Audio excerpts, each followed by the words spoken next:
Hey everybody, I'm Yvonne with Back to Earth Creations, and in this video I want to show y'all how to make this pendant, which you could also just as easily swap out the design to be incorporated into like a bracelet or necklace or earrings or however you creatively want to take it. I'm going to give you the exact dimensions and steps to make this, and then you can leap off of that as a platform and or as a foundation into wherever your creativity takes you.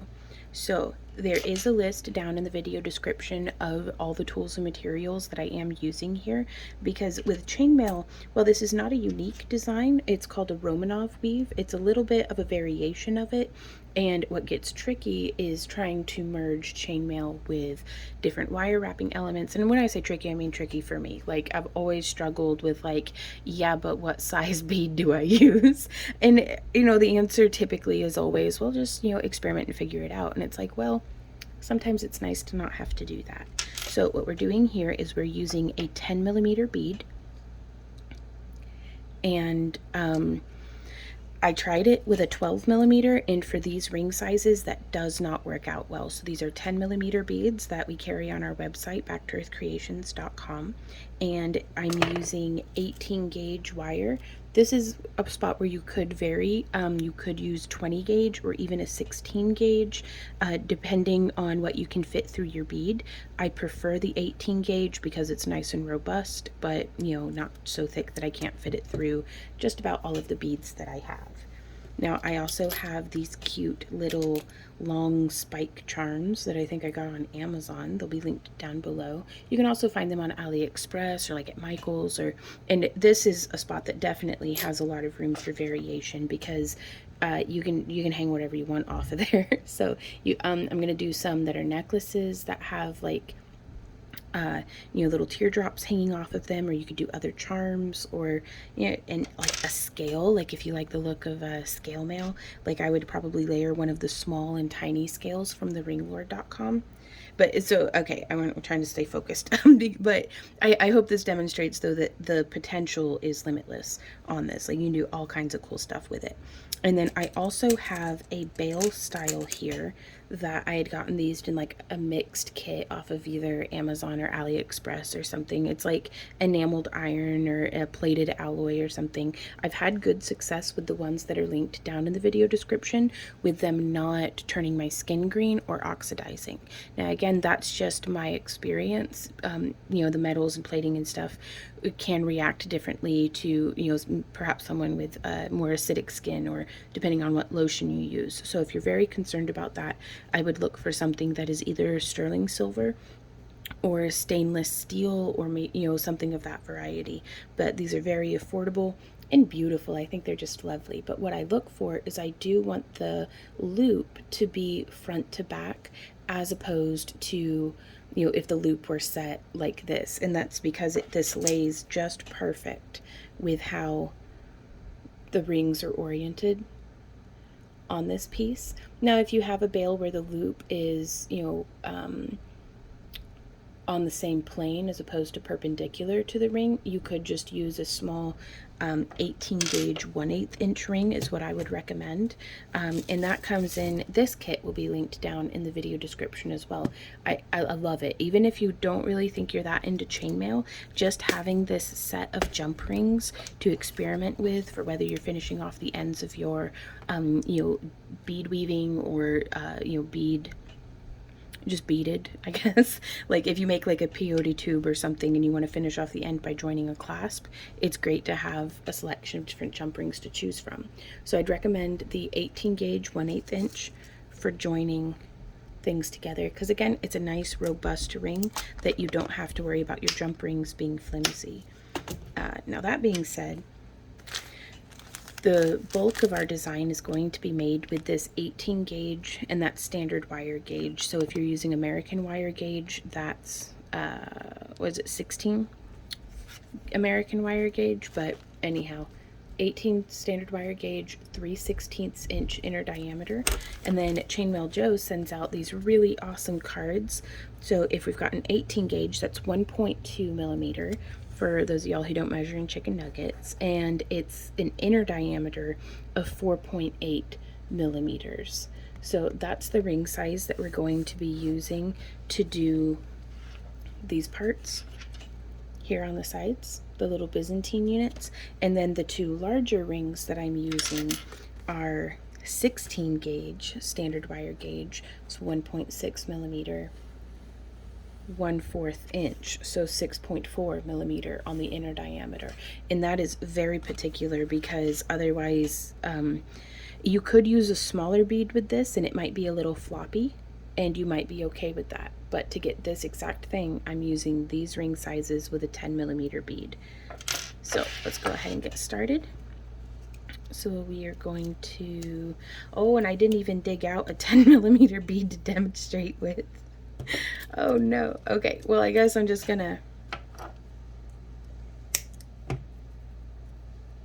sacrifice one for the cause. Okay, so here's a 10 millimeter pyrite bead, and I am just going to thread that onto my 18 gauge wire.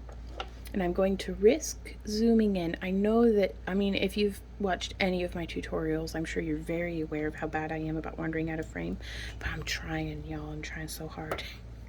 So thank you for your patience with me.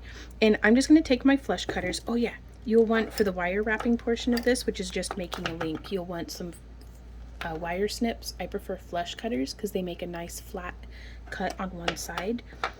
Just some standard round nose pliers, which I have a little notch that put into the nose of the pliers, which that's where I like to start all of my loops so they come out the same size. You could just as easily use with some Sharpie or something. And then some flat nose pliers. Now these are just regular old, like I think Beadalon brand flat nose pliers that we had taken a grinder to, and on the outside tapered down to give us a really fine tip there, because I like having a nice fine tip, and I'll show you why. So we're going to want to start, and then for the chainmail portion, I just have my stepped flat nose and bent nose pliers. You can use, and like you could use 2 chain nose, 2 bent nose, 2 flat nose, whatever you find works for you, use that. So I'm going to come in with our little wire snips and make that end nice and flat. And then I'm going to come in, this is like a 4 or 5 millimeter wide plier, and I like to come in 2 widths of the plier, or a bit more, you know, it's okay. And we're just going to do a 90-degree bend like that. And then I'm going to come in, and you'll notice I'm working on the spool. And whenever I do this for like a bunch, like when I'm running production, like how I am here, like I'm making like 30 of these pendants for our booth to turn into various things. Like some of them I'm going to string up as necklaces, some of them I'm just going to put on chains, some of them I'm going to have on our pendant flats. But I like to take the same design and do it in a bunch of different gemstone tones, because one person may really love opalite and another one may prefer red agate, or may like this nice, you know, kind of mermaid glass look. So I like having a little variety, keeps it spicy. But I'm going to come in and grab here, and I'm bracing this wire with my thumb at the bend. That way I can rotate that around. Now we do have an entire master class on making wire wrapped loops, if this is something that's kind of tricky and troublesome for you. And so we've come through, and you can see my stem's a little wobbly. That's okay, but the whole goal is to make it look like a balloon on a string, and to bring that little end just as close to a closed loop as we can. And I'm going to thread that bead up. And then if the opening is over here on this side, I want the opening of the loop to be opposite. So this is where filing down or grinding down my flat nose pliers really came in handy for me, because now the pliers aren't going to be taking up very much space. So I can get this in there real close to the gemstone, and do a very nice tight bend. And so after we've made our loop, we're not going to have a ton of space for that bead to be wiggling around. And then I'm going to come in, kind of eyeball it, snip with the flat side towards the piece that's on our project. I'm going to set the wire off to the side, and this way I have the only waste whenever I'm making a whole line of beads is I'll come through and reflatten that end. So it's just a tiny little bit, and you could file it, but that takes up quite a bit of time for me, and so it's easier to just like snip, snip, snip and be done. I hear you, Ember. I'm down here, baby. Sorry, she's a She gets lost in the house sometimes, and she'll wake up. She's like, "Oh God, I'm still a cat." Ah, and we have to remind her where her food bowl is and all that. But she has zero regard as to whether or not we're recording or anything, which is fine. I love her. So we're just going to come around and make that little loop, and so you can see here, it comes through like a little S, and I feel like, I mean, I don't have any science to back it up, but I feel like that makes it like structurally like sound. And then also I think it's pretty too. I just love it.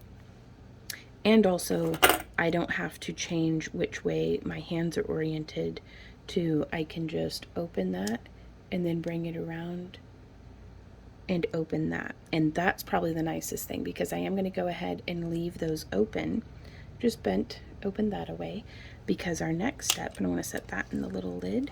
I'm going to move my wire wrapping pliers off to the side, and let's take just a small pinch, oh, not so fast, little bead, of our 18 gauge 3/16.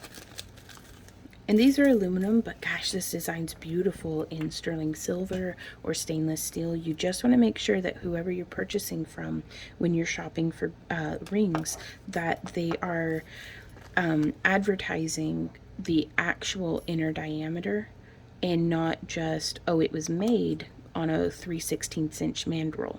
Because in my experience, whenever I've made my own chainmail rings, stainless steel has a spring back, like you'll coil something around it, and whenever the tension relaxes, the spring will kind of like open back up a little bit. Copper has very little spring back, whereas stainless steel or something that's a harder metal has quite a bit. So sometimes to get an actual inner diameter of 3/16 inch, I'd have to use a significantly smaller mandrel. So I mean, that's probably something we should go over in another video one day, but it's just something to kind of keep an eye out for. And if you have any questions, you can always send the manufacturer of the rings that you're purchasing from, like if it's the Ring Lord or Chainmail Joe or American Chainmail, or whoever you decide to get your rings from. I bet you can send them an email and just ask them, and they'd probably, if they're not willing to answer that question, you may not want to do business with them. But that's the important part, is to make sure that it is actually the inner diameter. So I'm coming through and I'm setting up what I call a unit. And that's whenever my partner, my husband, we got married. I mean, it's, anyway, when we're working together and he's like, okay, what do you need me to set up? And I'll be like, I need 40 units. And it would be 40 rows of what I'm setting up here. Oh gosh, and I'm not even in frame. Let me scooch the table. I can't scooch the table. Let me scooch the tripod. There we go. So I've set up 8 open, and the way that I open them is we're just going to grab on either side. Well, hey, baby girl. And she just walks by and ignores me. Okay. We're just grabbing on either side, and I like to get as much of the ring in my pliers as I can. There's no need to be holding on the tippy tips. I like to get a nice wide stance. A lot of folks, when we're teaching classes, like to hold their bent nose pliers like this, but it's all about what's comfortable for your hands. But I like to come in, and I love these pliers because when I'm using small sizes, I can use the tips, but this size is a little large for what I use for jewelry. So we just come through and we open, and you don't need to go whomp, way open. Just around like a 45 degree. You want enough space to be able to fit through the gap, but there's no need in putting a ton of extra stress on the ring. And I also, as a right-handed person, like to open my rings where they look like this as opposed to this. And my reasoning for that is because the project is between, or the ring is between me and the project. So whenever I'm adding in a ring, it's nice to be able to see where that's being inserted, and so I find that very helpful to me. 4, 5, 6, 7, and 8, and now we're going to close 8 rings. So let me do one more for this design. Now when closing, when the rings are being cut, you can kind of see the way that they would stack together, and then the saw blade comes through, and it's a 1/100th of an inch, at least the saw blade that we used when we were making our own rings, but it still removes just a tiny bit of material. So sometimes, like you can see from the side here, that little bit of light that's coming through, that's the space that the saw blade removed. So whenever we're closing our rings, I do a little bit of a wiggle and a little bit of a push. So there's some inward pressure between my hands, but I just go wiggle, wiggle, wiggle. And usually I can hear it click, and that's just the touching of, it didn't have to click, but I like to hear it. It's very satisfying. That's just the ends clipping past each other and being nice and budded. And so you can pet it, do the pet test, make sure that there's no little pokey bits or anything, and that's a closed chainmail ring. So there's one. And sometimes you have to overbend it a little bit, so just experiment. There's really only so many things technique-wise in chainmail, and that's opening and closing rings. So if you practice, your technique on the front end, then it helps avoid any kind of bad habits, and it's going to get you a really high-quality piece of jewelry or whatever it is that you're making at the end of the day. Now, also another tip for whenever you're shopping for rings, I personally try to only use saw cut rings, because machine cut are, at least when I'm shopping on the Ring Lord, the machine cut ones are cut with something very similar, I think, in concept to some flush cutters, where they'll have a flat side and then a pinched side. And it's that pinched side that you're no longer putting flat ends together. You're putting a flat end up against a pinched end, as opposed to saw cut is two flat ends together. So with that machine cut, it's really hard to get a nice, like, silky smooth finish. It's not impossible, but it's tricky. 1 and 2. So this is the unit. So again, to go back to that previous point, I would say to Randy, I'd be like, if you could set me up 40 units, so it would be 40 rows of 8 open with 4 closed on the first, skip 1, and 2 closed on the third. And so I've just kind of stacked those rings on there, and if that's cumbersome to you, you don't have to do it. You can set them off to the side. I'm just showing you how I do this. But there's those ones, and then we're going to close this ring, and then I'm going to grab on with my fingers or with my pliers to that ring, and then I'm going to pick up a second open ring just right in line, and then I'm going to hook that through all 4 that we've just added, and then we're going to close that. And then I like to bring those 2 rings together and, like opening a book, butterflying those 4. So we've basically just made a little bit of a 2-2 chain.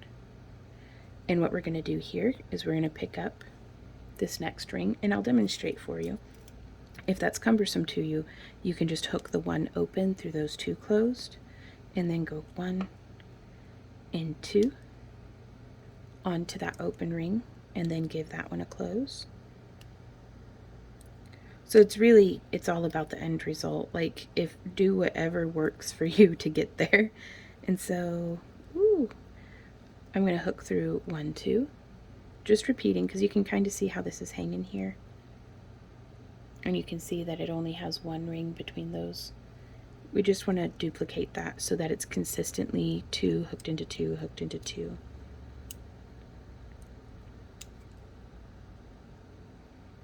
So there we are. And we're going to set that down like that. And then I'm going to take this, and we're going to do the same exact thing. So there's that one, hooking through those 4, checking to make sure I'm in frame, giving it a close, splaying those rings open, hooking the new, and just having them set up in line like that makes it so much easier for me to not have to think about it. Yes, my love? What's up, baby? I love that cat so much. She's such a gooby. Okay, so now we're hooking that one through there and this one through there. And we're gonna give that a close. So now we get to do the fun part of the chainmail, and that's making it into the Byzantine pattern. So I'm going to pick this up, and how we have these two here, I'm just going to splay that open, and then I'm going to come in here and splay these two rings open. But you'll see I'm kind of encouraging those rings over, and it's right here through that little kind of V. There's an upside down V on right side, or one side, and then an upright V on the other.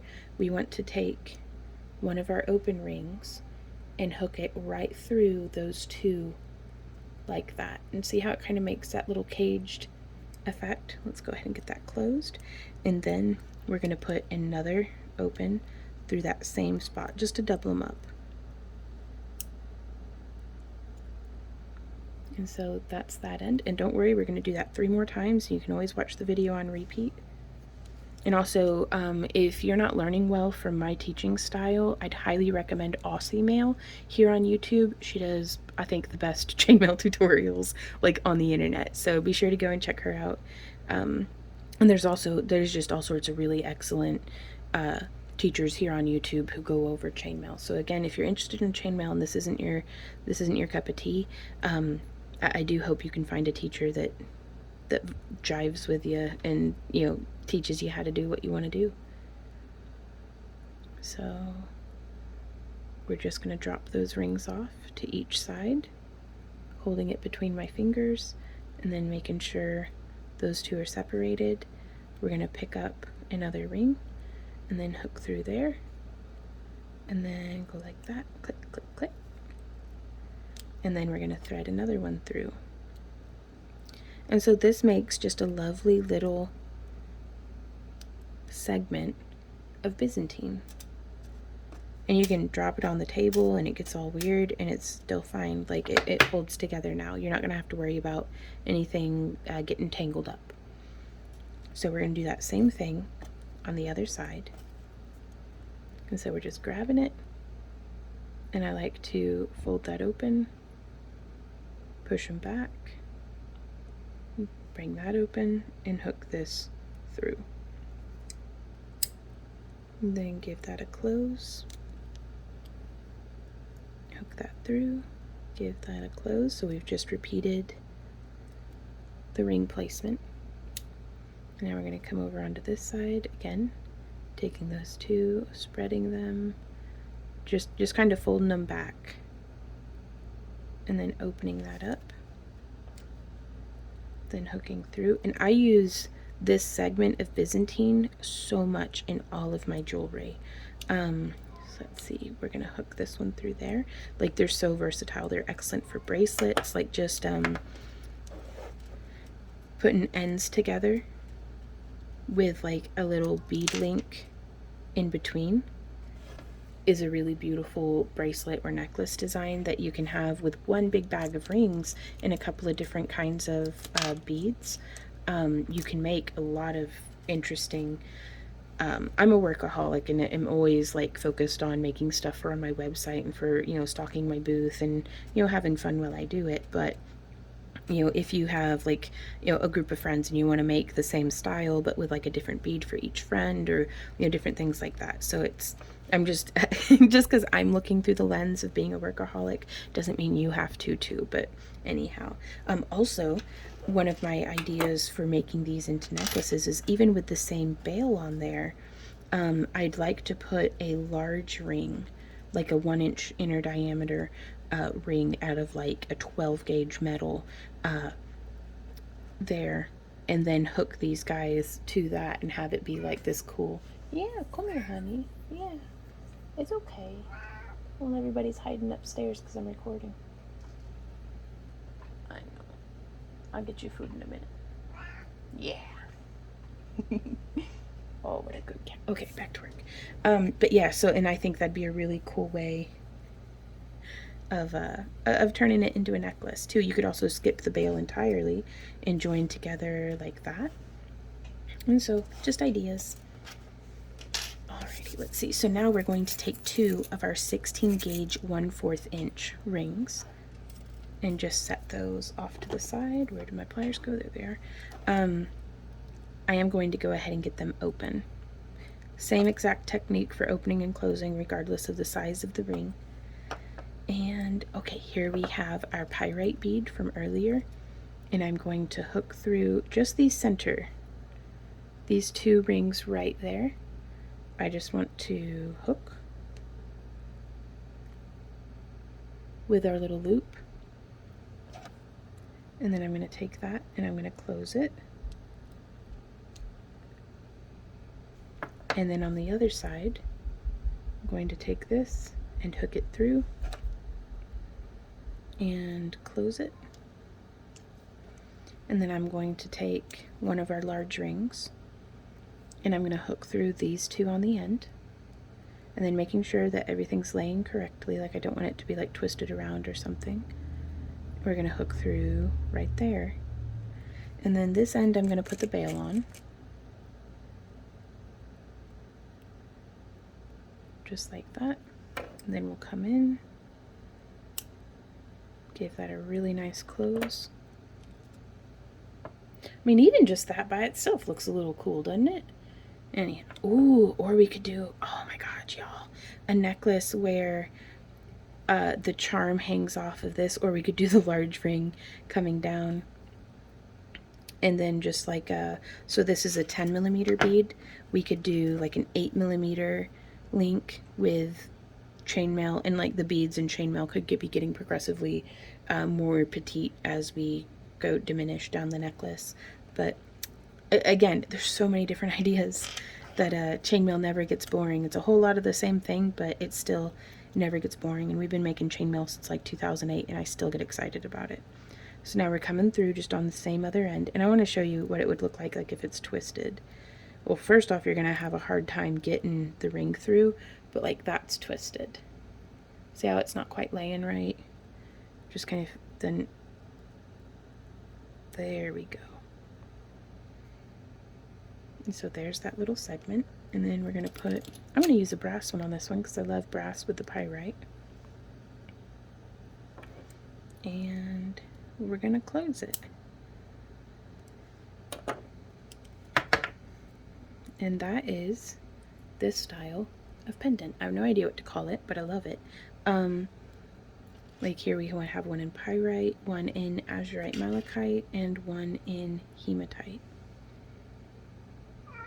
Yeah, I gotta go feed this cat, y'all. So if you enjoyed this tutorial and you'd like to support the creation of more, you can join our YouTube channel membership. You can like and subscribe. You can check out our booty box craft along kits over on our website, backtoearthcreations.com. There's all sorts of different stuff, but also the thing that's most important to us, y'all, is just that you enjoy crafting and that we can be helpful to you. So if you have any questions, leave a comment down below. And I will see y'all in our next video. And until then, you guys, happy crafting. Mwah. Bye.